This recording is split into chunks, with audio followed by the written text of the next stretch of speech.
I don't want to say I told you so, but I just kidding. I won't say it. What's going on, guys? It's Ricky with TechBud Solutions here with a super quick market update. Today's earlier video, I talked about Nvidia, and Nvidia was showing a lot of signs of it being bullish. I talked about that, hey, I'm not believing that it's actually going to recover. It just looked weak in the way that it was trying to recover very quick within a very short period of time. And I often see this to be a short-lived positive catalyst. And I'm really glad that I made that announcement, I made that video, and I shared it with my LPP team. Because of that, I was actually able to open up a short position, and from start to entry, I want to show you this. From start to entry, I shared it, and this was my secondary trade.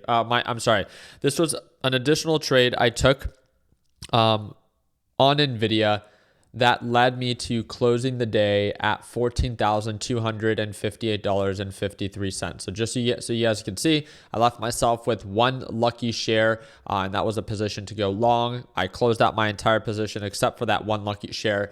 With that being said, from start to finish, definitely my last trade was my biggest trade, and I shared with them my entire trade plan. I'm opening up a short at 109.30. I plan to cover at 107.50, and I plan to quickly cut losses at 109.50. I shared with them my initial entry, exit, my stop loss, my risk factor or risk to reward ratio, and the amount of shares, how much I could potentially make and how much I could potentially lose.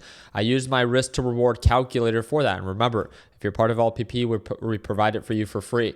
With that being said, it's just a trade plan. My job is to follow through with proper execution. And that's exactly what I did, right? It was curling on over. I was seeing signs of resistance, lack of progress on the upside. I don't need any indicator to really confirm that, right? I just want to now see progress on the downside. And when we broke below, then I started adding more to my position. As direction became more favorable, it came and surpassed really my expectation. The reason I selected 1750 is that was the previous support, but it continued to sell off. I left a small portion of my position. I let it run. It began to consolidate. I closed it out, walking away with $14,000 in the green and leaving myself with my one lucky share. Now, what exactly is happening? Because based off of what we just heard, supposedly there is an insider within Nvidia said that Nvidia never got subpoenaed, but yesterday it was after the market closed that Bloomberg shared that Nvidia got subpoenaed. So what is actually the truth? Did they or did they not get subpoenaed? As of right now, overall markets are not incredibly bullish. That's one thing that we have to understand. And I'm not too sure if it's because of the job reports. I'm not too sure if it's because of the initial claims and continuing claims that's about to be released tomorrow.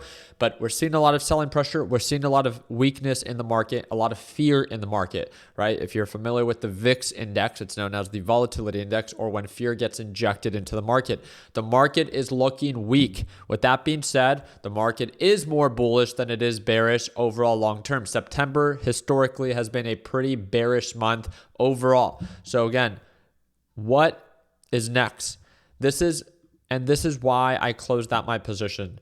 I do not know if Nvidia is going to be able to break support at 104, 105 and continue to sell off to 100 and then from there possibly to $90 per share. But I know that Nvidia has a really strong history of being incredibly bullish and finding any and every reason on why to recover. Right now, market sentiment just looks really weak. So I feel like we could potentially sell off for a little bit longer and or just consolidate down here. With that being said, my alerts are set. I have my alerts for the break of support. I have my alerts for the potential recovery. And I love talking about both sides with you guys. And this is, again, I don't care if you're a bull. I don't care if you're a bear. You can comment anything it is that you want. And I can say whatever it is that I want that I think is going to happen with this market. But guess what? Both you and I do not know. The only thing that we can do is to learn to trade with the market, to work with the market. And if we actually begin to show signs of a recovery, let's look at the larger time frames. What would that look like? These are questions that I feel like are really important for you to ask yourself. Okay, well, if Nvidia begins to trade above EMA and begins to show progress above $110 per share and show signs of a recovery, what does that potentially offer? Well, from the current price point to based off of previous highs of 130, that's about a 22% ROI. Definitely something to be aware, right? 22%, even if I capture half of that. I'm not a perfect trader. Let's not pretend to be. You don't have to capture every penny of every trade that you take. And that's one thing that I really expressed within my live trading session today with the LPP team. feel free to ask any LPP member. They got to watch me trade live today, and they got to see all of my entries and all of my exits. We started off the day very, very hot, right? We started off the day very, very strong. With that being said, what if the market does continue to sell off? Then great. We do not care, right? Bull markets, bear markets, we're here to make money as long as we focus on one thing, and that is direction. Based off of previous downside of $90 per share, there's about 15% downside. So again, it's not about what I want the market to do or what you want the market to do. It's about asking ourselves, well, what is it showing us? And if there's no progress on either side, this is where you can either take really quick day trades or choose to stay cash.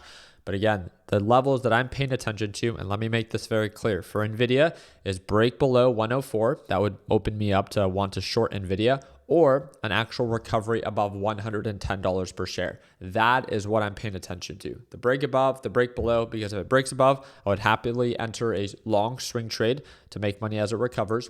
If it breaks support, I'll enter a short to make money as it sells off. That simple. And that's exactly what I'm looking for with NASDAQ.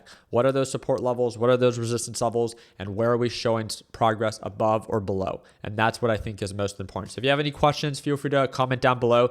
But again, just like today, if you want to watch me trade live every single day, it's the second link in the description down below. You can sign up right now and watch me trade live tomorrow as soon as the market opens. If you have any questions, like always, let's make sure that we end the year on a green note. Take care, team.